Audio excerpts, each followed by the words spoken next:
আসসালামু আলাইকুম, সবাই কেমন আছেন? আশা করি ভালো আছেন। তো আমি আল্লাহর রহমতে আপনাদের দোয়া ও ভালোবাসায় অনেক ভালো আছি।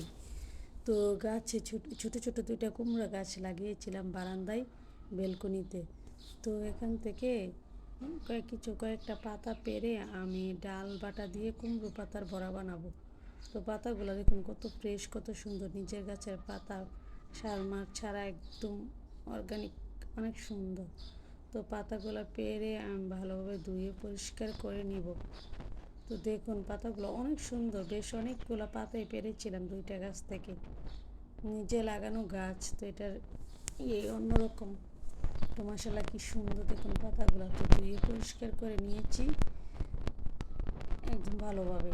তো এদিকে বাটিতে আমি আগে থেকে ডাল, 3 ধরনের ডাল, আতপ চাউল একসাথে মিক্স করে বেটে নিয়েছিলাম। তো এখানে পাটায় দিয়ে দিলাম, শিলনোড়ায় দিয়ে দিলাম কাঁচামরিচ 4টা, রসুন কিছুটা, রসুন কুচি, পেঁয়াজ কুচি দিয়ে ভালোভাবে বেটে নিব। কারণ এমনিতে যদি বড়া বানাতাম তাহলে কুচি কুচি করে দিয়ে দিতাম। তো পাতায় যেহেতু দিয়ে মিষ্টি কুমড়া পাতায় ডালের বড়া বানাবো, তাহলে বেটেই দিতে হবে। তো ভালো করে বেটে একদম মিহি করে নিয়েছি। এখন ডালটা দিয়ে দেব। ডালটা আমি একটু আদা বাটা করে বেটেছিলাম, কারণ ডালটা মিহি আমার কাছে ভালো লাগে না।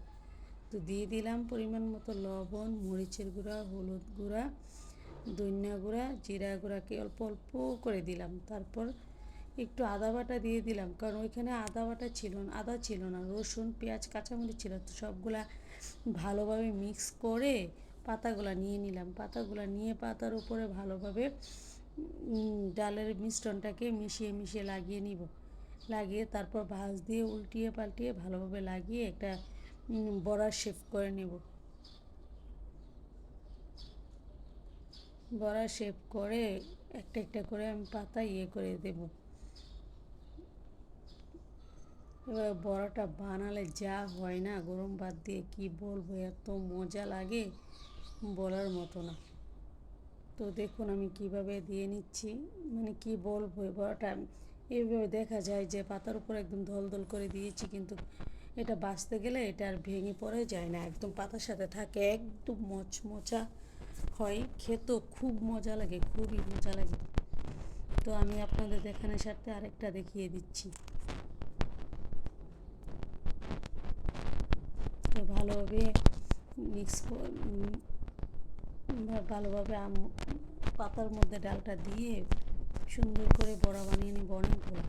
তো বানিয়ে প্যানে তেল দিয়ে দিলাম, দিয়ে তেলটা গরম হয়ে আসলে একটা একটা করে বড়া আমি দিয়ে দেবো। যেহেতু ছোটো করে নিয়েছি, তো আমি দুইটা দুইটা করে ভেজে নেব।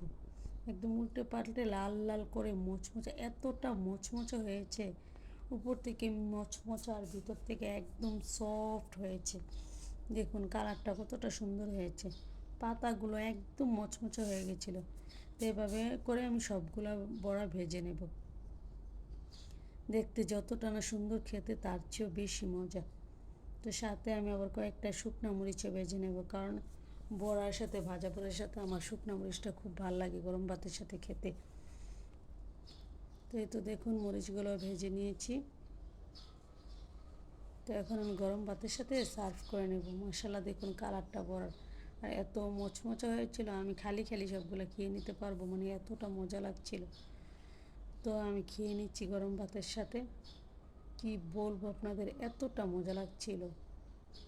আপনারা একবার এবার ট্রাই করে দেখবেন যারা এখনও খাননি, আর যারা খেয়েছেন তারা তো জানেনই কতটা মজা। তো আমার ভিডিও ভালো লাগলে সবাই লাইক কমেন্ট শেয়ার দিয়ে পাশে থাকবেন, আর আমার জন্য সবাই দোয়া করবেন। ছোট্ট একটা শেয়ার দিয়ে দিবেন যদি আমার ভিডিও ভালো লাগে। তো আমি খেতে খেতে আমার ভিডিও শেষ করে নিচ্ছি। দেখুন কতটা সুন্দর লাগছে আর কতটা মজা হয়েছে বলে বোঝানোর মতো নয়, এত মজা লাগছিল, কি বলবো।